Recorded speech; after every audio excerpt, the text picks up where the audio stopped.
Viral, Kapolsek Pangkalan Balai telantarkan anak dan istri.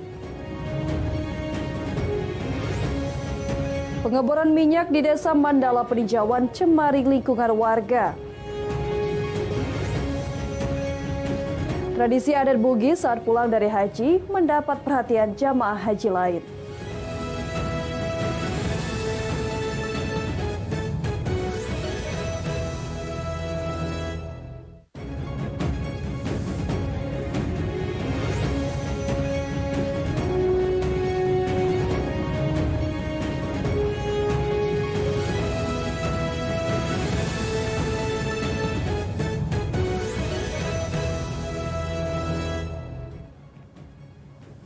Assalamualaikum warahmatullahi wabarakatuh. Selamat pagi pemirsa. Selain 3 berita tadi, Lintas iNews Sumsel juga akan hadir dengan sejumlah berita dan informasi menarik lainnya selama setengah jam ke depan. Bersama saya Leza Renata, inilah Lintas iNews Sumsel selengkapnya.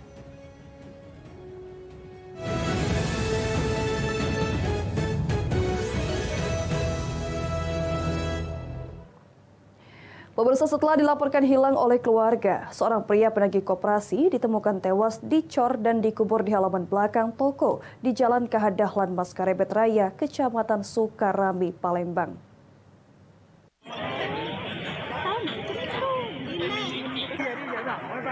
Warga Jalan KH Dahlan Maskarebet Raya, Kecamatan Sukarami, Palembang, dihebohkan dengan adanya penemuan mayat dicor di halaman belakang toko pakaian dan aksesoris Rabu siang. Korban diduga merupakan Anton Eka Saputra, seorang pria penagih koperasi yang 18 hari lalu dikabarkan keluarganya menghilang. Korban ditemukan dalam keadaan tubuh telah hancur dan mengeluarkan bau tak sedap. Jasmadi, tetangga pemilik kontrakan sekaligus korban, mengatakan sebelumnya mereka telah curiga dengan pemilik toko ini karena menurut teman-teman korban sempat cerita jika korban ada keributan dengan nasabahnya, yakni pemilik toko.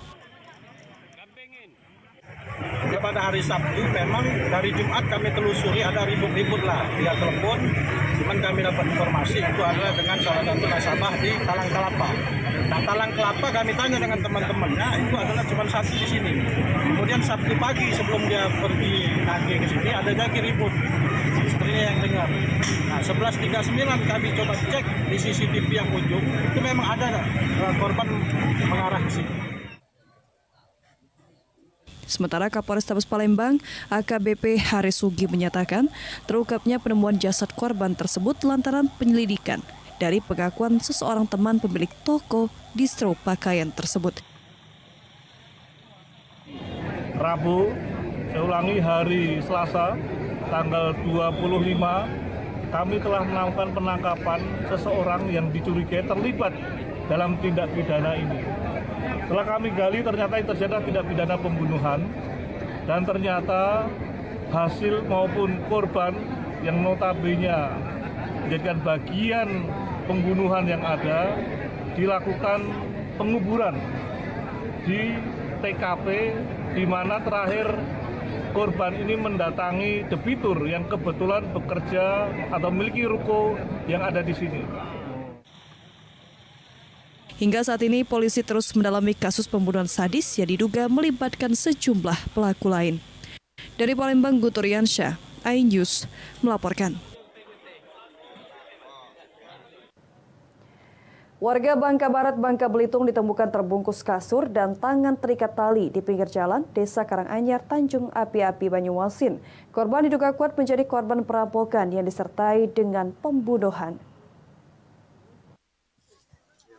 Posisi di garis 12. Seorang warga kampung Senang Hati, Kelurahan Sungai Daeng, Kecamatan Muntok, Bangka Belitung, bernama Jamal Abdul Nasir, 65 tahun, ditemukan warga terbungkus kasur dengan tangan terikat tali rapia di pinggir jalan Desa Karanganyar, Tanjung Api-Api, Banyuasin. Penemuan yang sempat menggegerkan warga setempat tersebut dilaporkan ke pihak Polsek Muara Telang. Hasil olah TKP polisi mendapatkan selain tewas terbungkus kasur dengan tangan terikat, di tubuh korban juga banyak ditemukan luka yang diduga bekas penganiayaan. Diketahui juga Polsek Muara Telang telah mendapatkan laporan keluarga yang hilang dan setelah dicocokkan benar korban bernama Jamal Abdul Nasir. Olah TKP polisi juga mencatat selain korban pembunuhan, korban juga diduga kuat menjadi korban perampokan. Pasalnya, korban yang diketahui sebagai supir rental ini juga mobil yang dipakai hilang. Untuk memastikan kematian korban lebih lanjut, pihak Polsek Muara Telang membawa jenazah korban ke Rumah Sakit Bayangkara Palembang untuk dilakukan otopsi. Mendatangi TKP untuk melakukan TP-TKP. Setelah sampai di lokasi, tidak lama dari Polres Bangka Barat, Polda Bangka Belitung menghubungi bahwa diduga orang yang ditemukan tersebut adalah korban atau orang yang beberapa hari sebelumnya dilaporkan hilang di Polres Bangka Barat. Rencananya setelah dilakukan otopsi, jenazah korban akan diambil keluarga untuk dibawa ke Mentok Bangka Belitung. Sementara kasus dugaan perampokan yang disertai pembunuhan ini masih dalam pendalaman polisi. Dari Banyuasin, Ahmad Saipul, iNews melaporkan. Ya, kita beralih ke informasi lain. Pemirsa, viral Kapolsek Pangkalan Balai Banyuasin Ibtu JBW menjadi trending topik di berbagai platform baik media sosial maupun media online karena diduga menelantarkan 3 anak dan istrinya. Saat ini JBW telah dicopot dari jabatannya sebagai Kapolsek dan dalam proses pemeriksaan Propam Polres Banyuasin.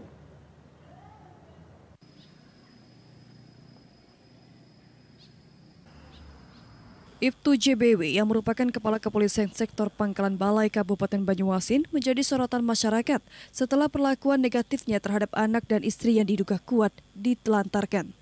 Terbongkar kasus dugaan penelantaran anak dan istri ini ke media sosial setelah sang istri ER mengungkapkan bahwa Ibtu JBW telah menelantarkan dirinya dan 3 orang anaknya selama 7 tahun. Ibtu JBW juga dituding telah melakukan perselingkuhan. Sang istri ER membagikan permasalahan rumah tangganya di media sosial dan berharap kelakuan sang suami Ibtu JBW yang berselingkuh berkali-kali mendapat ganjaran. Dampak dari viralnya video ER di sejumlah media sosial, Kapolres Banyuasin AKBP Perli Rosa Putra langsung mengambil tindakan dengan melakukan pencopotan terhadap JBW dari Kapolsek Pangkalan Balai Banyuasin. Masih dalam penyelidikan kami, akan tetapi untuk mempermudah proses pemeriksaan itu sendiri, proses klarifikasi itu sendiri, saya sementara menonaktifkan Kapolsek ini agar proses yang dilakukan lebih objektif. Mungkin itu yang bisa saya sampaikan. Hingga saat ini Ibtu JBW masih dalam pemeriksaan Propam Polres Banyuasin. Sementara istri dan 3 anak JBW telah diberikan pengamanan. Dari Banyuasin, Ahmad Saipul, iNews melaporkan. Kepala Dusun atau Kadus Desa Sukaraja, Kecamatan Muara II, Kisam, Oku Selatan, membuat laporan ke kantor polisi bahwa dirinya telah dianiaya dan diancam oleh calon kades di desanya.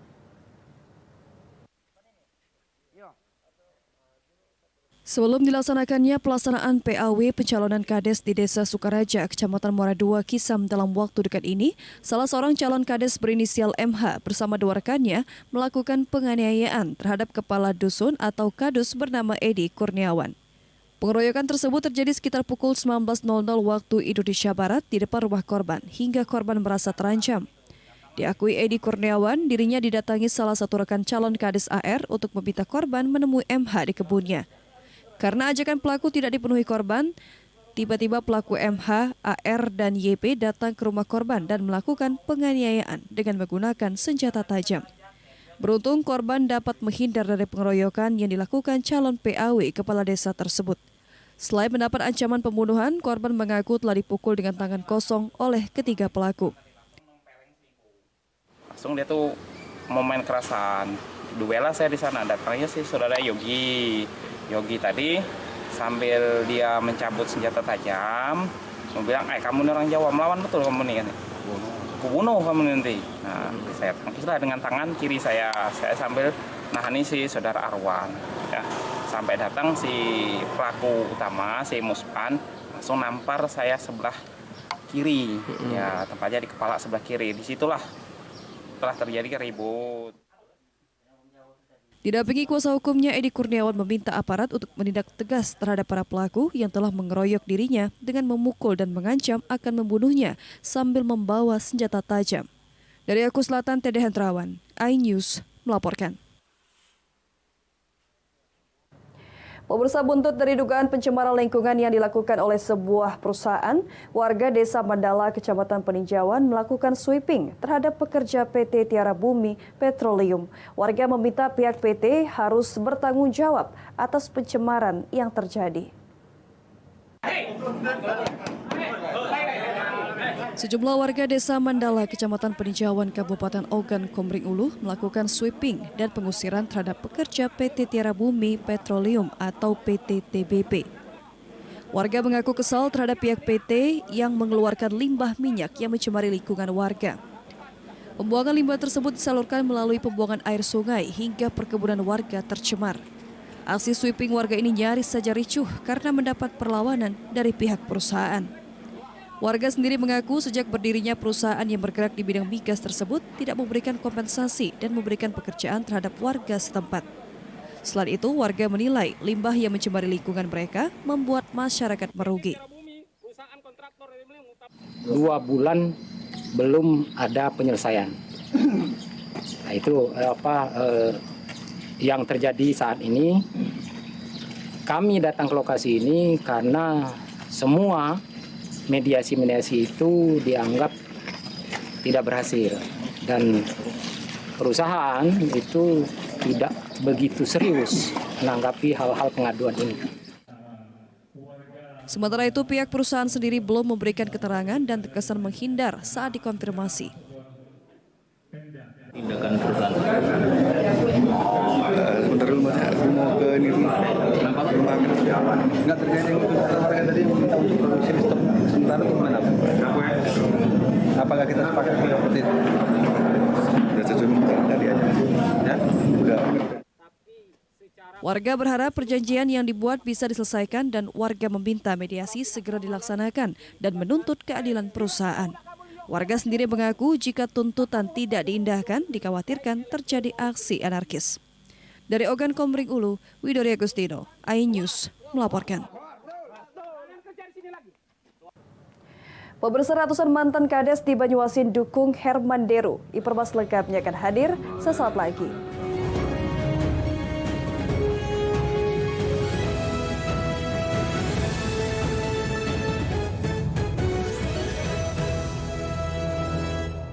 Ya, soalnya kita gimana? Kalau nggak bisa ya terletak. Siraman kolbu di MNC TV. Rambutnya bagus, pakai sampo aja kok. Kontes Ambiar Indonesia 2023 Hanya di MNC TV.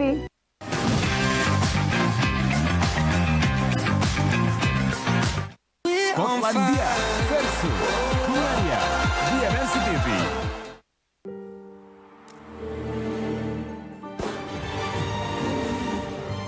Di mana ada kekuatan, di sana ada kebaikan. Dukung mereka dengan kebaikan susu dan gandum dari Biskuat. Kekuatan yang baik dari dalam. Ya, soalnya kita gimana? Kalau nggak bisa ya terletak. Siraman kolbu di MNC TV. seperti mati. Audisi kontes Suara Bintang dimulai. Para kontestan akan menunjukkan kemampuan bernyanyi mereka secara langsung di hadapan para juri bintang.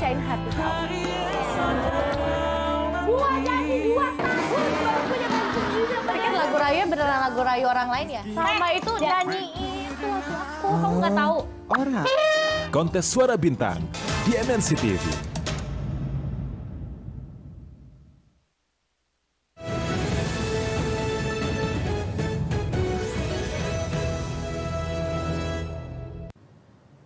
Terima kasih Anda masih bersama kami. Maju kembali sebagai bakal calon gubernur Sumatera Selatan, Herman Deru didukung ratusan mantan kepala desa asal Kabupaten Banyuasin. Bahkan Herman Deru didaulat sebagai Ketua Dewan Pembina Organisasi Paguyuban Purnabakti kepala desa tersebut.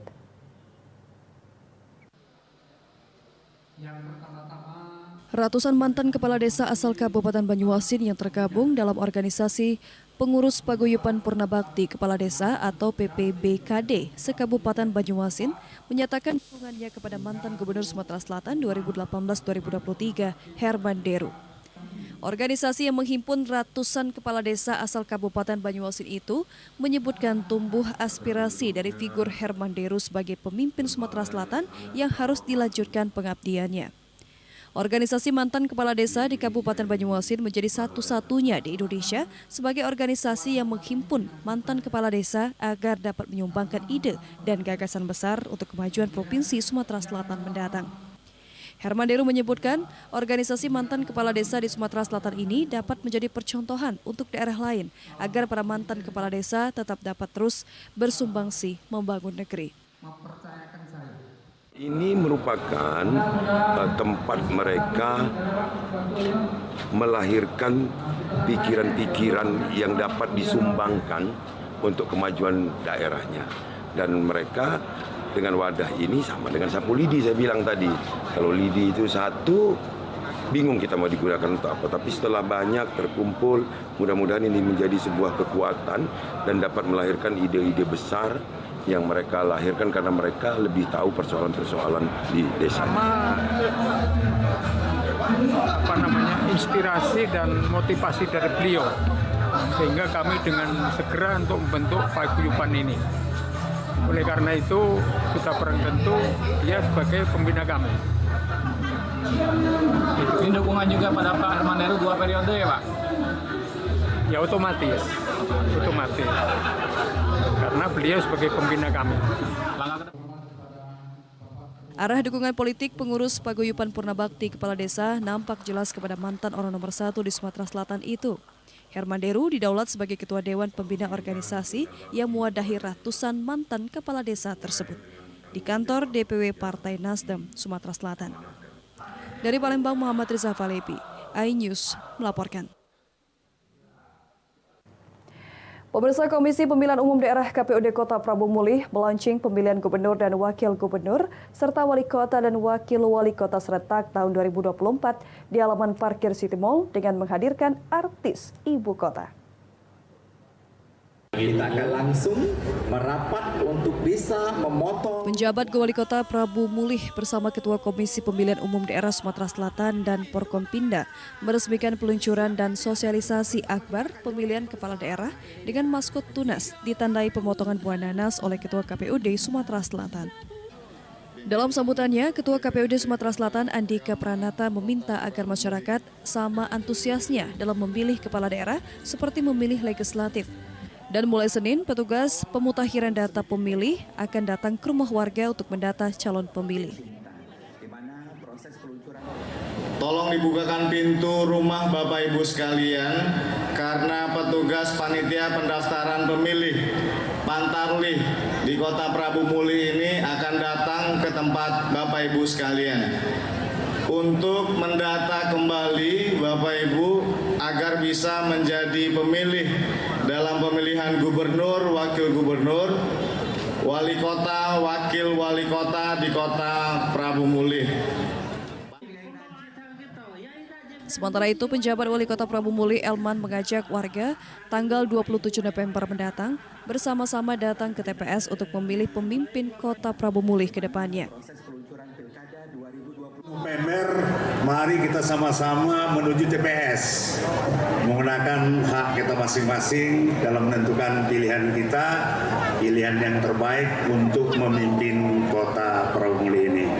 Jadi kalau kita bergembira dengan pesta demokrasi, sukses, sejuk, aman, damai, maka kita akan bisa memilih pimpinan-pimpinan kita yang terbaik untuk peluncuran dan sosialisasi akbar pemilihan kepala daerah, gubernur, wakil gubernur, serta wali kota dan wakil wali kota turut dimeriahkan artis ibu kota, ada band, serta kesenian Kota Prabu Mulih dan dihadiri ribuan warga Kota Prabu Mulih dengan pengawalan ketat aparat keamanan Polres Prabu Mulih.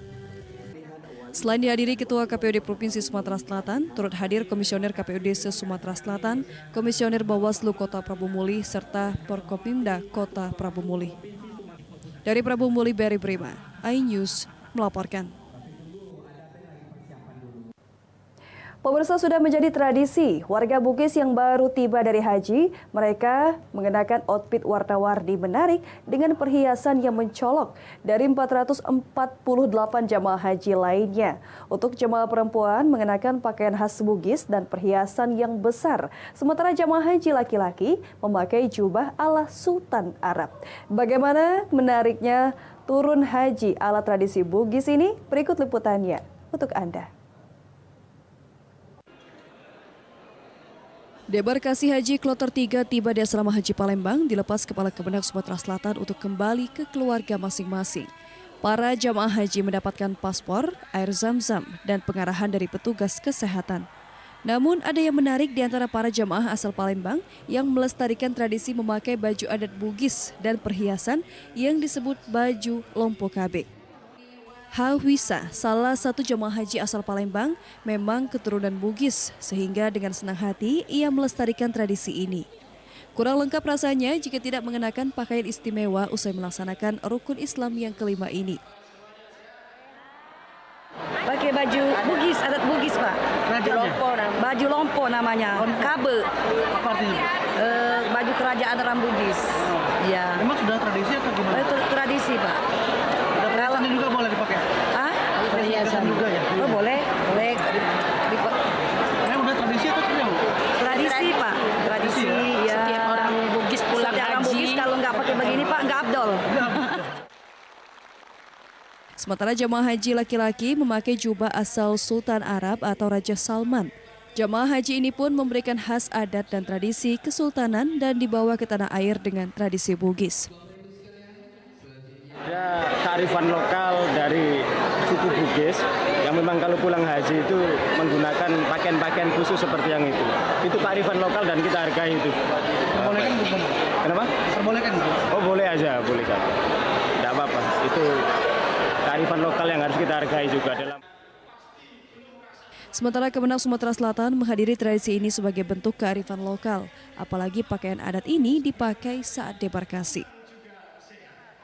Ini kita menyambut kedatangan jemaah haji Kloter 3 dan alhamdulillah mereka yang berangkat berjumlah 447 orang, meninggal di Tanah Suci berjumlah 2 orang. Namun di Kloter 3 ini ada jamaah yang tanazul 3 orang. Kementerian Agama Sumatera Selatan juga mengingatkan jamaah haji untuk berobat ke puskesmas terdekat jika mengalami gangguan kesehatan. Dari Palembang, Bambang Irawan, iNews melaporkan. Pemirsa, informasi tadi sekaligus mengakhiri lintas iNews Sumsel pagi hari ini. Jangan lewatkan informasi menarik lainnya dalam lintas iNews Sumsel Senin sampai Jumat setiap pukul 7.30 waktu Indonesia Barat. Terima kasih atas kebersamaan Anda. Selamat pagi, selamat beraktivitas. Wassalamualaikum warahmatullahi wabarakatuh.